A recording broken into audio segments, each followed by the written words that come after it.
My name is C. Radhakrishna. I am working as senior lecturer in chemistry at Government Polytechnic College, Gadwal. Today let us see the problems based on the numerical problems based on Faraday's laws, okay, and understand the importance of Faraday's laws.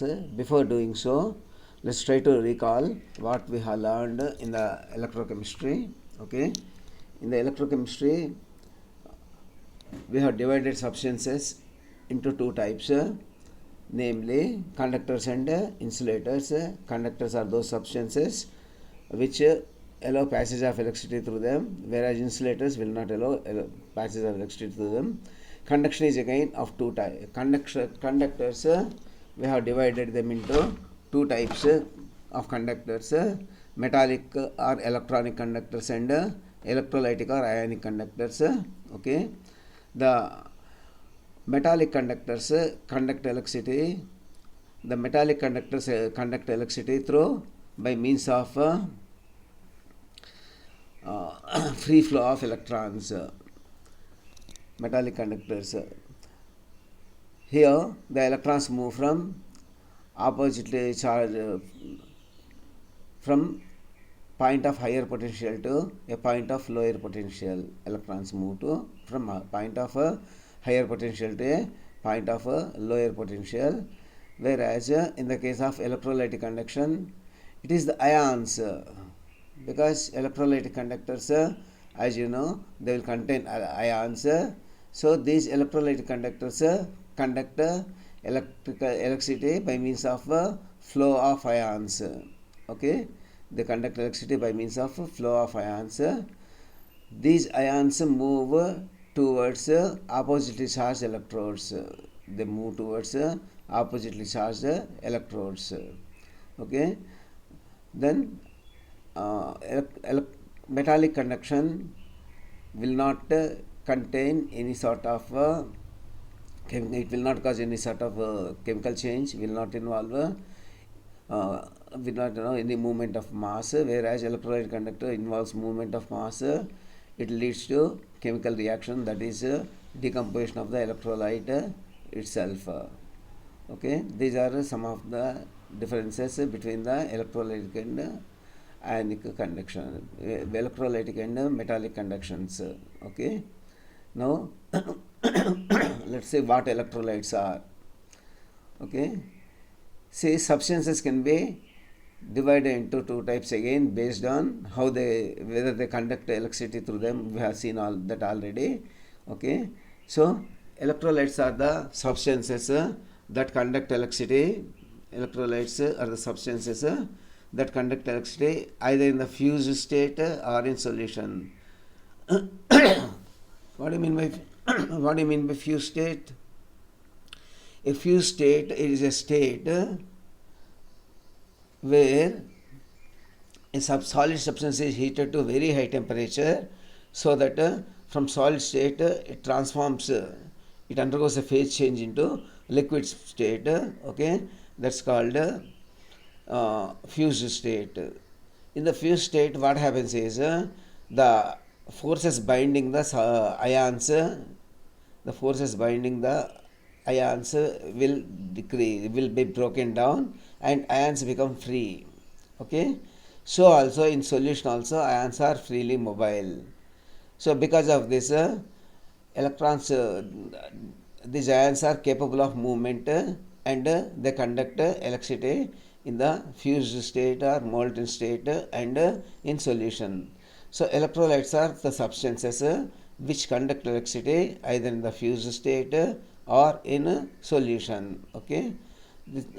So that's about the definition of the electrolyte. Non-electrolytes, on the other hand, which don't show this property, obviously.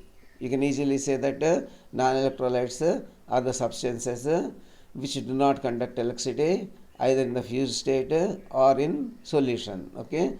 This you can safely say, okay. Next, we divided electrolytes into two types, conductors and non-conductors, okay. We divided electrolytes into two states, conductors and non-conductors. electrolytes into two types, strong electrolytes and weak electrolytes. Strong electrolytes are the substances which conduct electricity even at the moderate concentrations. See, concentration can be of a solution can be either very low concentration, or medium concentration, or high concentration. Okay, so moderate means neither low nor high, but medium concentration. Moderate means medium here. Okay, so we define strong electrolytes as the substances that conduct electricity even at strong electrolytes are the substances that undergo complete dissociation. Okay, that undergo complete dissociation and give large number of ions even in the solution, even at the moderate concentrations. For instance, let's take HCl. Imagine it's really impossible to count the number of molecules in HCl and take them. Okay, but say for instance, consider somebody I have taken 100 molecules of HCl. Somehow I have counted them. Okay, and dissolve them in the water. Okay, if I measure the ions that are produced, I find that there are 100 H plus ions and 100 Cl minus ions. There are 100 H plus ions and 100 Cl minus ions present in the solution. Okay, 100 H plus and 100 Cl minus ions are present in the solution. Okay, so HCl, all the 100 HCl molecules are totally and completely dissociated even at the moderate concentrations to give rise to large number of ions. Since conductivity of a solution depends upon the conductivity always depends upon the number of ions present, it is proportional to the number of ions present, the conductivity of strong electrolytes will obviously be higher. Okay, obviously be high conductivity of strong electrolytes because they furnish a large number of ions. Okay, and examples of strong electrolytes are HCl, H2SO4, NaOH, KOH, NaCl, KCl, etc. Okay, then we'll go for the weak electrolytes. Analogously, as we have defined strong electrolytes, we also define, okay, the weak electrolytes are those substances which undergo incomplete ionization or partial ionization at moderate concentrations to give rise to fewer number of ions, to furnish fewer number of ions. For instance, I have taken ammonium hydroxide. Okay, I have taken ammonium hydroxide, dissolved it in the water. Say I have taken again 100 molecules of ammonium hydroxide and I have checked for the concentration of ammonium hydroxide dissociates into ammonium ion and hydroxyl ion. Okay, ammonium ion and hydroxyl ion. I have checked only 40 OH minus ions, hydroxyl ions are formed, and only 40 ammonium ions are formed. So this ammonium ion is only 40% of ammonium ion is ammonium hydroxide is dissociating into ions, and since it is only 40% dissociating, okay, fewer number of ions are formed. So the conductivity of this ammonium hydroxide will be lower. Okay, conductivity will be low. Okay, so in the case of weak electrolytes, the conductivity will be low. Okay, because the number of ions formed is low. Another example is acetic acid. Okay, acetic acid is also a weak electrolyte. Okay, all the weak electrolytes provide fewer number of ions on ionization because they undergo only partial ionization. They form fewer number of ions. Okay, so the conductivity of these weak electrolytes will be lower. Okay. Next we have discussed Arrhenius theory of electrolytic dissociation. Okay. In this Arrhenius theory of electrolytic dissociation, uh, yeah, it is proposed way back about 200 years back or so, 150 years, 200 years back. So here what happens is here at the time of his proposal of proposing this theory, the most widely used solvent was water. So this theory pertains to aqueous solutions only. This theory pertains to aqueous solutions only. Okay. So he proposed that any electrolyte when dissolved in water dissociates into conscient ions. It dissociates into conscient ions. These ions into constant ions, for example NaCl, if it dissolved in water, it dissociates into Na plus and Cl minus. Okay, it dissociates into Na plus and Cl minus. NaOH, if you dissolve, it dissociates into Na plus and OH minus. Okay, so he said that the spontaneously any electrolyte when dissolved in water spontaneously dissociates into or ionizes into ions. The positively charged ions he called them as cations because on the passage of electricity, these positively charged ions will go to the negatively charged cathode. So these ions are called cations, whereas the negatively charged ions he called them as anions because when electricity is passed, these ions will move towards positively charged anode.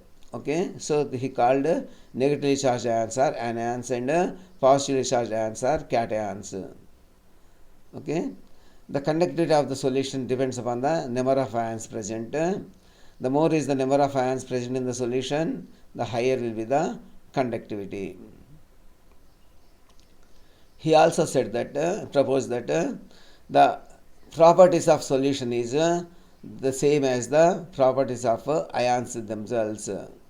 For example, if you consider the copper sulfate solution, hydrated copper ions are blue in color. Okay, the copper sulfate solution will be blue in color. So it is exhibiting the color of the ions, constant ions dissolved in the solution. Okay, dissolved in the solution. Dissolved in the solution. And also he proposed that the ionization depends upon the dilution also, especially in the case of weak electrolytes. Okay, the ionization or dissociation increases with increasing dilution. Temperature also influences the conductivity. As the temperature increases, the conductivity will also increase. Here, the increase in the conductivity due to increasing the temperature is because of increase in the conductivity is because of increased ionic mobility. Apart from further dissociation, it is more to do with the increase in the ionic mobility towards oppositely charged electrons. Since the mobility is increased, speed is increased, ions are moving faster, the conductivity will also increase due to increase in the temperature. Okay, then he proposed the concept degree of dissociation or degree of ionization. This degree of ionization can be defined as the ratio of number of molecules ionized to the ratio of number of to the total number of molecules you have taken. This is similar to our pass percentage in a class. Imagine in your class there are 50 students. Okay, 25 students have passed in the examination. If somebody asks you what is the pass percentage, you will take number of students passed divided by the total number of students into 100, right? Likewise, here also it is the ratio of number of number of molecules dissociated to the number of total number of molecules you have started with or taken. Okay, that's about that's the degree of ionization. So in the case of weak electrolytes, as the dilution approaches goes to the infinite dilution, okay, the degree of dissociation also approaches unity.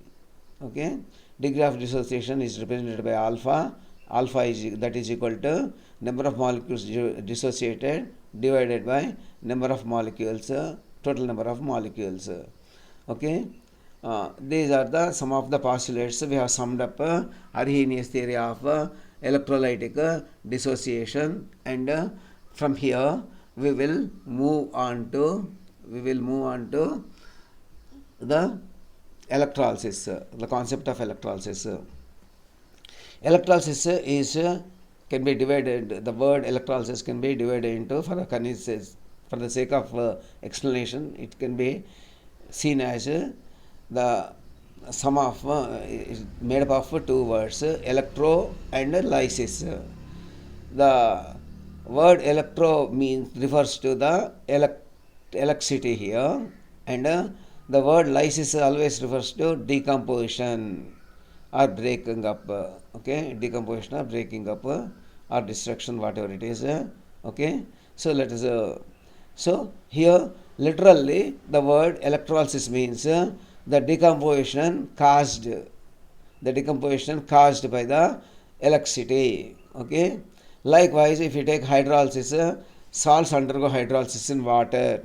Hydro refers to water, lysis means again decomposition. So decomposition of salts in the water is called as hydrolysis. Likewise decomposition of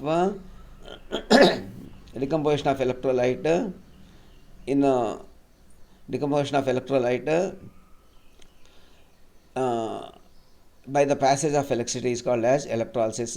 Okay, so during the electrolysis, how we define electrolysis is the decomposition of an electrolyte in fused state or in solution. Only, okay, decomposition of electrolyte in fused state or in electrolyte fused state or in solution by the passage of electricity through it.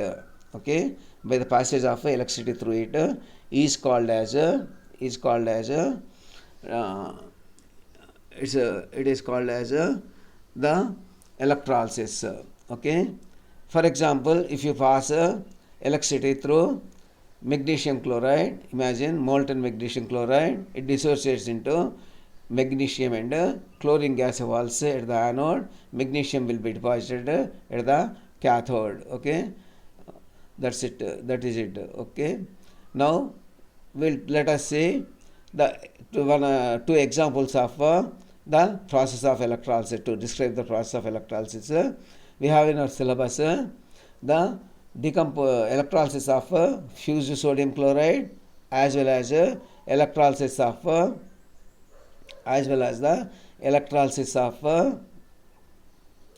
NaCl aqueous solution. Let us see both of them briefly. Okay, let us recall. We have already learned. Let us recall briefly the both of them. Okay, so the electrolysis of fused NaCl.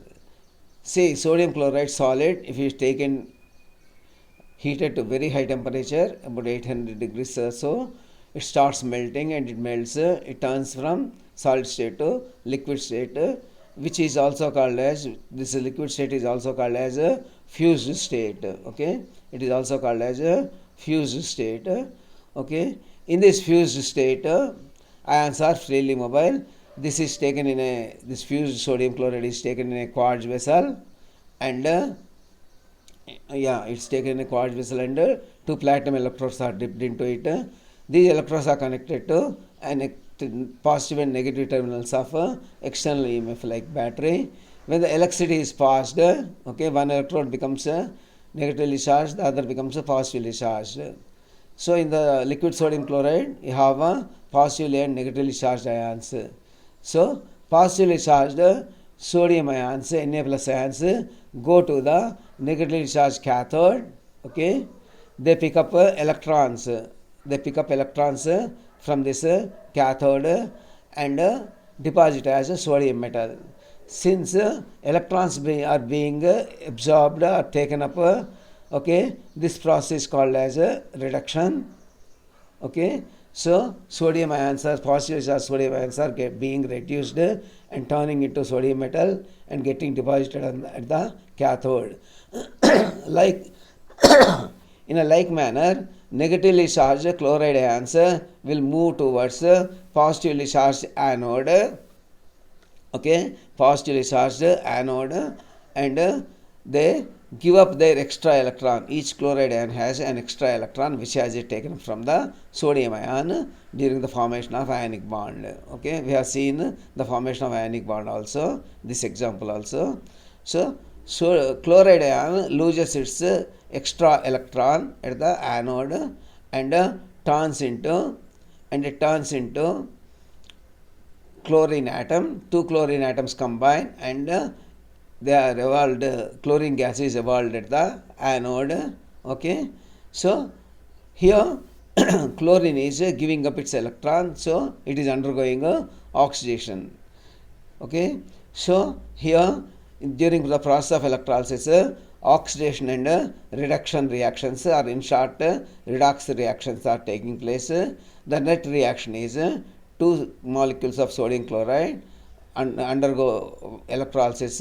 Okay, two molecules of sodium chloride undergo electrolysis to give rise to two sodium atoms plus Cl2 gas. Okay, at cathode reduction reaction is taking place and at anode oxidation reaction is taking place. This is quite obvious from the reactions we have discussed. Okay, so next we'll go for the electrolysis of sodium chloride solution, aqueous solution. See, when the sodium chloride is dissolved in water, okay, sodium chloride is dissolved in water, it dissociates into Na plus and Cl minus ions. Okay, and into this solution two platinum electrodes are dipped, connected to external battery, positive and negative terminals of external battery. Okay, when electricity is passed, one of the electrodes turns into negatively charged cathode and the other turns into positively charged anode.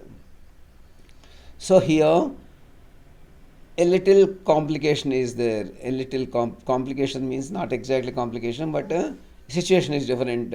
In the earlier case, in the case of fused sodium chloride, you had only two ions, one positively charged, one negatively charged ions to contend with, and they are discharged at the electrodes.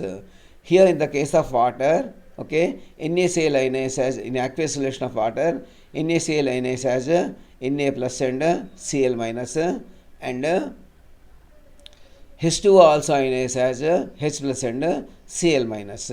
Okay, at the cathode, which is negatively charged, two ions Na plus and H plus ions are competing to get discharged. Both the ions are competing to get discharged.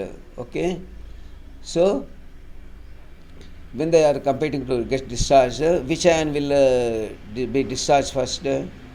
Here, when two or more ions are competing for the discharge, the ion with the lower discharge potential will be liberated first at the electrode. Okay, always that is the rule, fundamental rule. Okay, whenever two or more ions compete for discharging at a given electrode, that ion will be liberated or discharged first among them. Okay, among all the ions competing, only that ion will be liberated or discharged first, whose discharge potential is lower. So between sodium ion and Na plus and H plus ions, the discharge potential of H plus ion is lower than that of sodium. So H plus ions go to the cathode, they grab electrons, they pick up electrons. Okay, each H plus ion pick up one electron, they turn into hydrogen atoms. Two hydrogen atoms will combine and hydrogen gas is evolved at the cathode. Okay, hydrogen gas evolves at the cathode during the electrolysis of aqueous solution of sodium chloride. Likewise, if you come to the anode, the positively charged electrode, again you have two ions competing for the discharge. One is Cl minus ion, chloride ion. The other is the other is the other ion is hydroxyl ion, OH minus ion. Between these two, as I told you earlier, the Cl minus ion has a lower discharge potential, chloride ion has lower discharge potential. So chloride ion gives up its extra electron, and turns into positively charged ion, turns into chlorine atom, and two chlorine atoms combined together, and it is discharged as a Cl2 gas at the anode. Okay, so here chlorine gas is evolving in the form of anode. Okay, so what happens here is what's happening here is the ion with whenever many ions contend for discharging at electrodes, the first discharging ion will be the one whose discharge potential is lower. Okay, in the solution what are left? Na plus ion and OH minus ion left. They will combine to give NaOH.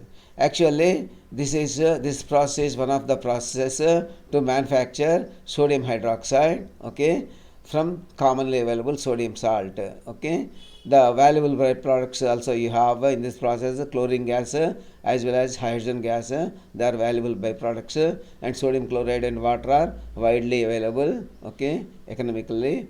So this process is used for the manufacture of NaOH, also for the manufacture of chlorine gas, as well as for the manufacture of hydrogen. Hydrogen is also, they are valuable byproducts, chlorine and hydrogen, in the manufacture of sodium hydroxide. Okay, then we have seen the definition of electrolysis and two examples of electrolysis. And electrolysis is a redox reaction, okay, where oxidation takes place at anode and reduction occurs at cathode. It is a totally a redox reaction. Okay, it's totally a redox reaction. Do you understand? Okay, that's if it is clear. See what happens during the electrolysis. During the electrolysis, we have seen the discharge of substances at the electrodes, both at anode and cathode. Okay, by the passage of electricity. Okay, this is happening because of the passage of electricity. So scientists have, especially one Mr. Faraday, scientist, has conducted a large number of experiments on the electrolysis. Okay, large number. He took different substances, different salts in water, and he sent electricity of different strengths for different time durations. Okay, so he made lots of experiments and made lot of observations.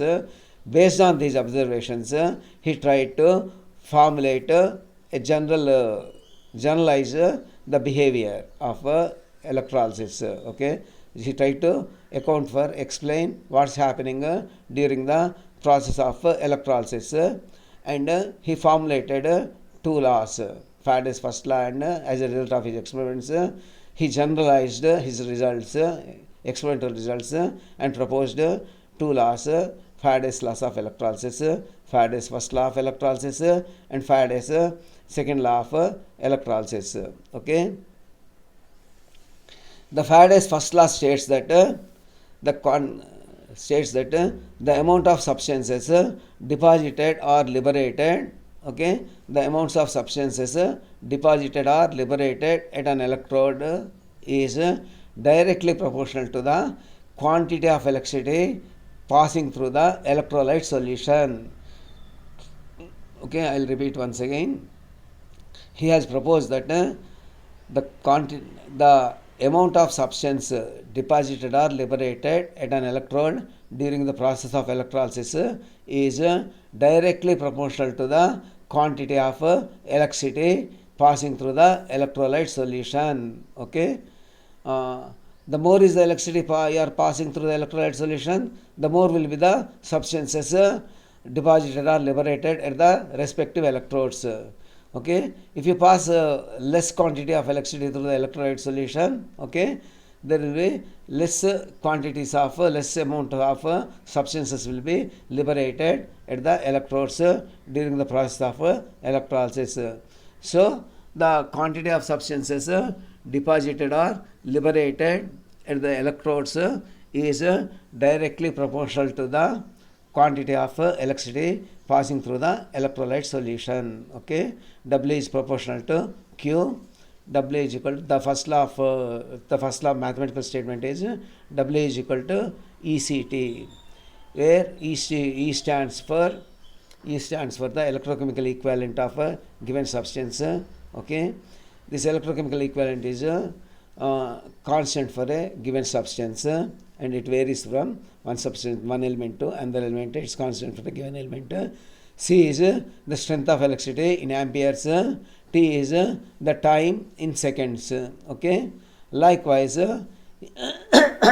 W is the weight of the substance deposited or liberated at an electrode. Next is Faraday's second law. He wondered, okay, there is an equivalence or proportionality, okay, between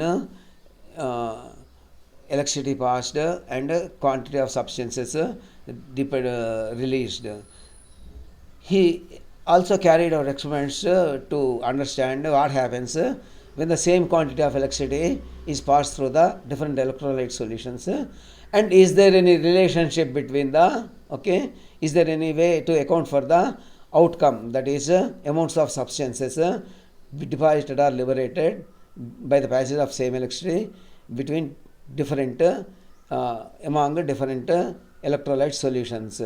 He tried to work out, okay, and he formulated, based on his observations, he formulated another law, Faraday's second law of electrolysis. He proposed that when the same quantity of electricity is passed through electrolyte solutions connected in series, okay, the amounts of substances deposited or liberated at the electrodes is in the ratio of their chemical equivalents. In the ratio of their chemical equivalents, the this law can be mathematically expressed as W is proportional to E, capital E. Here W is weight of the substance deposited or liberated. Capital E is the electrochemical equivalent. Okay, that is the electrochemical equivalent. Okay, capital E, electrochemical equivalent. Electrochemical equivalent and equivalent weight both are one and the same. In other words, you can say that Faraday's law, W is proportional to E, or W1 by E1 is equal to W2 by E2, or W1 by W2 is equal to E1 by E2. Okay, these are the mathematical statements of Faraday's second law. Okay, so now let's work out a few problems based on the, let's see the formula as well as let's work out a few problems based on the Faraday's laws of electrolysis. Okay, so far we have covered, we have recollected whatever we have learned in this electrochemistry chapter, okay, briefly, and now let us work out the problems. Before working out these problems, let's see the formula involved here. What is the mathematical expression of Faraday's first law? That is, Faraday's first law is W is directly proportional to Q. W is weight of the substance deposited or liberated. Okay, Q is the quantity of electricity passed through the solution, electrolyte solution, or W is equal to small eq. E is electrochemical equivalent. You can also say W is directly proportional to Ct, or W is equal to ECT. Okay, where the W is amount of element produced at the electrode. Okay, weight of amount of element deposited or liberated at the electrode. This is in grams. Q is the quantity of electricity passed through electrolyte solution in coulombs. C is the strength of the current passed, strength of the electric current passed in amperes. T is time in seconds. Okay, T is time in seconds. E is small e is electrochemical equivalent of the element. Okay, this is electrochemical equivalent is constant for a given element. Okay, it is constant for a given element, and it varies only it varies only from element to element. It's constant for a given element. Its units are grams per coulomb. Okay, its units are grams per coulomb. And next is second law of Faraday's second law. The mathematical expression is W is directly proportional to E. Okay, where W is the weight of substance produced the electron. E is the electrochemical equivalent. Not electrochemical, chemical equivalent, or it is also called as equivalent weight. Okay, so here it can also be written as W1 by E1 is equal to W2 by E2, or W1 by W2 is equal to E1 by E2. Okay, here the amount of W1 is the amount of first element produced at the electrode. W2 is the amount of second element produced at another electrode. E1 is the chemical equivalent of first element. E2 is the chemical equivalent of second element. Okay, other important relations. Electrochemical equivalent is equal to chemical equivalent by Faraday, that is chemical equivalent by 96,500. Q, quantity of electricity is passed is CT, C into T, that is strength of current in amperes and time in seconds. Okay, W is equal to, so substituting these values, W is equal to E by F, EQ by F, or ECT by F. F is 96,500 coulombs. It is same as Avogadro number of electrons. This 96,500 coulombs is actually the charge carried by Avogadro number of electrons, that is 6.023 into 10 to the power of 23 number of electrons. This chemical equivalent or electrochemical equivalent is calculated as atomic weight or of an element by its valency. Atomic weight of an element by its valency. Okay, now that we have seen the formulae, okay, again we have seen the formulae again. Let's try to solve a few problems.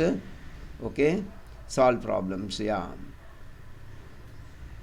a current of 3 amperes passing through silver nitrate solution for 20 minutes deposits 4 grams of silver. It divides 4 grams of silver. Okay, what is the electrochemical equivalent of the silver? Okay, the formula used to solve this problem is W is equal to, this is Faraday's first law formula you use, W is equal to ECT. Okay, here let us write the data given. Okay, the current passed is 3 amperes. The weight of silver deposit is 4 grams. Okay, time, see, in solving these problems we have to take time in seconds only. Okay, here in the problem time is given in the minutes. For 1 minute you have 60 seconds. For 20 minutes it is 20 into 60 seconds. Okay, so now we are given this data. Okay, and we are asked to calculate electrochemical equivalent of silver, E. Okay, so formula is W is equal to ECT.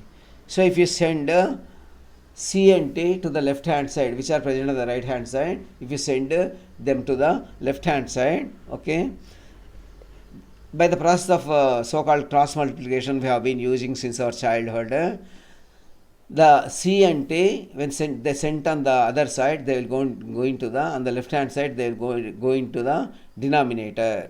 Okay, so E is equal to, we can write the formula, rewrite the formula as E is equal to W by CT.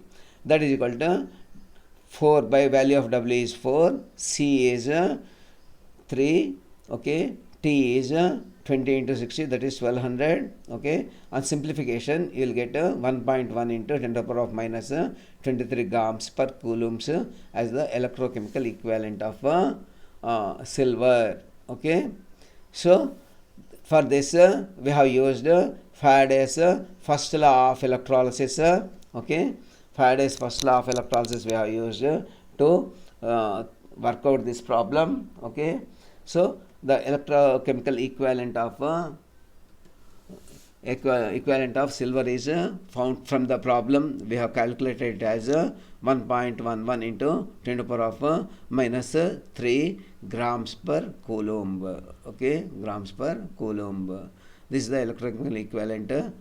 Okay, now we'll move on to the next solved problem. Next problem, a current of 0.965 amperes passing through silver nitrate AgNO3 solution for 10 minutes. Okay, so some quantity 0.695 amperes is passed through AgNO3 solution for 10 minutes. Okay, we are asked to calculate the weight of silver deposited at the cathode. The atomic weight of silver is given as 108 grams. Okay, again the formula is the same, W is equal to ECT. See, this formula needs a little explanation for you. Actually, E is, we have got one formula, electrochemical equivalent is equal to chemical equivalent by Faraday. Okay, we have discussed it as a chemical equivalent divided by Faraday. What is the chemical equivalent? Chemical equivalent, we defined it as atomic weight of the element divided by the valency, its valency. Okay, here m is the atomic weight of the element, okay, silver, and n is the valency of silver. The valency of silver is 1. The atomic weight of silver is okay, atomic weight of silver is 108 grams. So Faraday is equal to 96,500. The chemical equivalent of silver is equal to 108 by 1, that is equal to 108 itself, and the electrochemical equivalent of silver is 108 by, that is chemical equivalent by, okay, Faraday 96,500 into CT. Okay, so let us write all the data and substitute. Now we have understood the significance of Mn by F, that is to calculate the electrochemical equivalent. Okay, here the current passed is 0.965 amperes. Atomic weight of silver is 108 grams. Time in seconds. Time is in the problem, time is given in minutes. It has to be converted into seconds.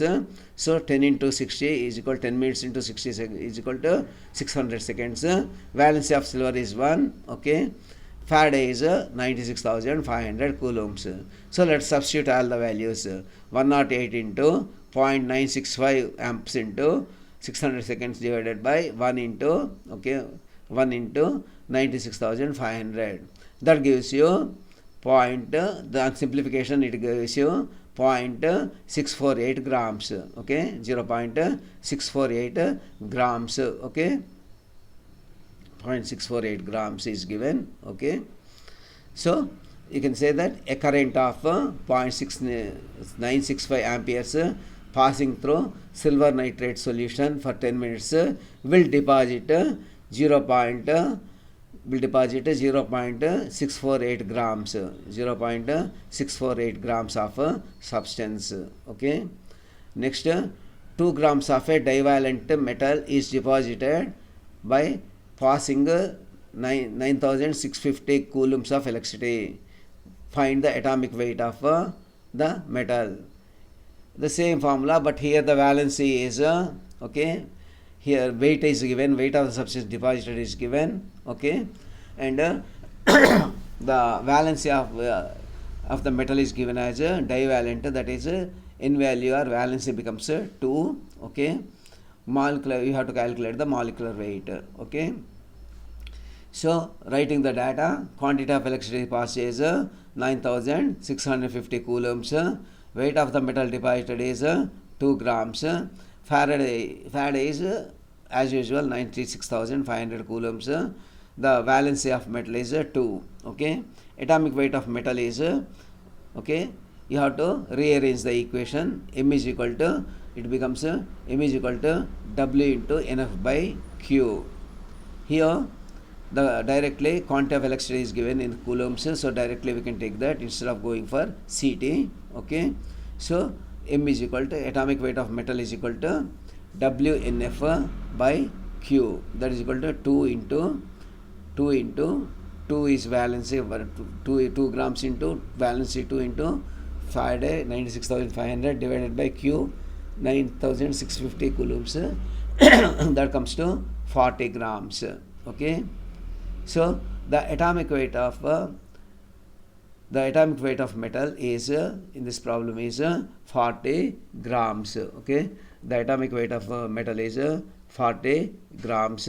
Okay, so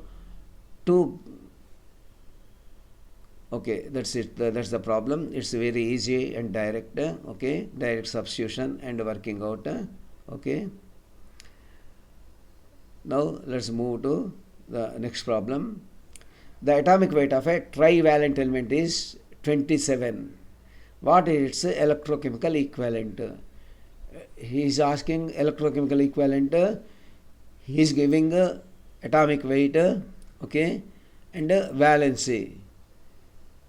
Okay, E is equal to chemical equivalent by valency. Chemical equivalent is equal to atomic weight by chemical equivalent is equal to atomic weight by valency, and electrochemical equivalent is equal to chemical equivalent by 96,500. Combining these two, electrochemical equivalent is equal to M by NF. Okay, here the molecular weight of metal is 27.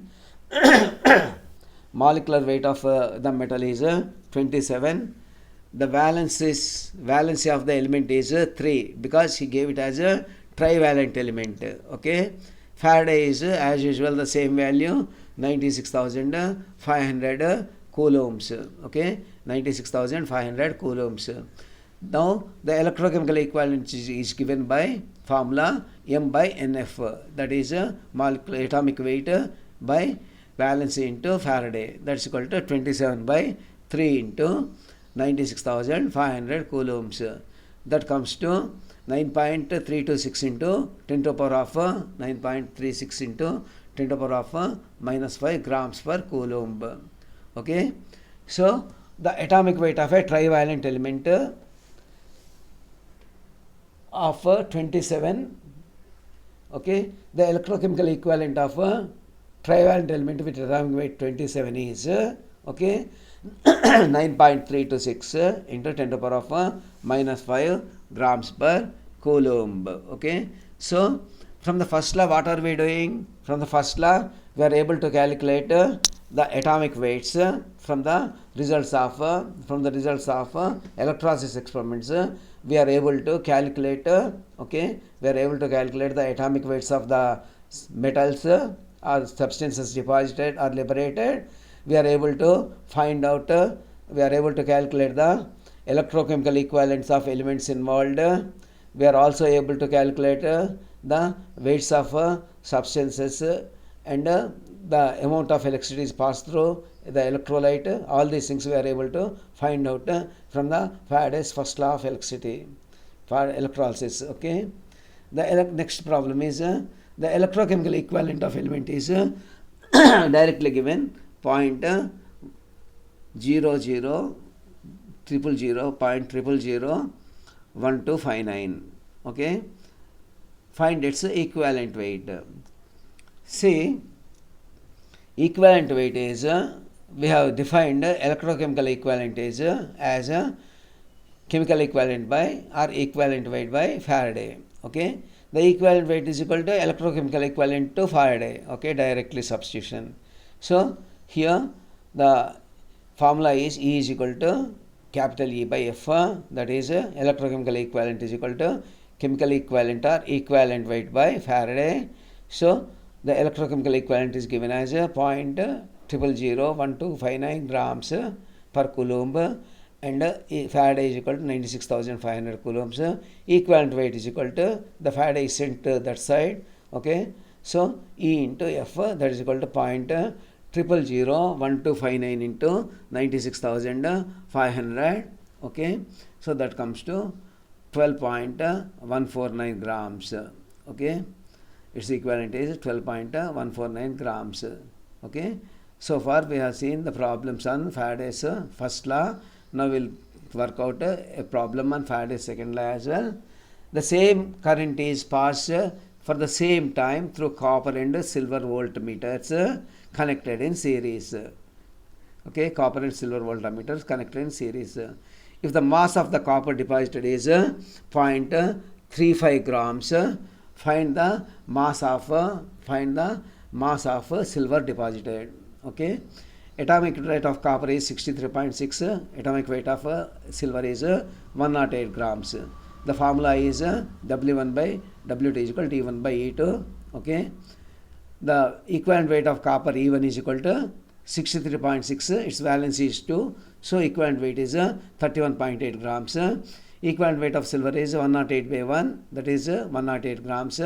Weight of copper deposited is W1 is equal to 0.35 grams, that is given in the problem. Okay, so weight of silver deposited is equal to W2 is equal to W1 into E2 by E1, that is equal to 0.3135 into 108 by 31.8, that is equal to 1.188 grams. So the weight of silver deposited in the silver voltmeter is 1.88 grams. Okay.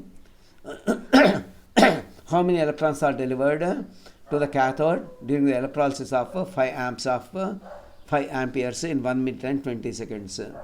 Okay. Formula is Q is equal to CT. Okay, where F is equal to 1 Faraday is equal to 96,500 coulombs. It is the same as okay, it is the same as the 6.023 into 10 to the power of 23 electrons. Current passed is 5 amps. Time is 80 seconds. Okay, the quantity of electricity Q is equal to 400 coulombs. Okay, quantity of electricity we have found out, Q is equal to CT. How much quantity of electricity is passed is 400 coulombs. 96,500 coulombs will is equal to 6.023 into 10 to the power of 23 electrons. 400 coulombs is equal to how much? That is equal to 400 into 6.023 into 10 to the power 23 by 96,500. That comes to, okay, 2.495 into 10 to the power of 21 electrons. 2.495 into 10 to the power of 21 electrons. Okay. That's it, a summary. We have discussed solve problems based on Faraday's laws of electrolysis. Okay. Okay. And passing electricity through dilute H2SO4, it is 1:8. Okay. Cathode and anode are in the ratio of 1:8. Okay. Passage of 96,500 coulombs of electricity liberates how many liters of oxygen at NTP? It's about 11.2 liters. Okay, weight of silver deposited passage of 965 amperes of current for 10 seconds through silver nitrate, that is about 10.8 grams. Okay, okay, that's all for this class. Thank you very much for being with me. Okay.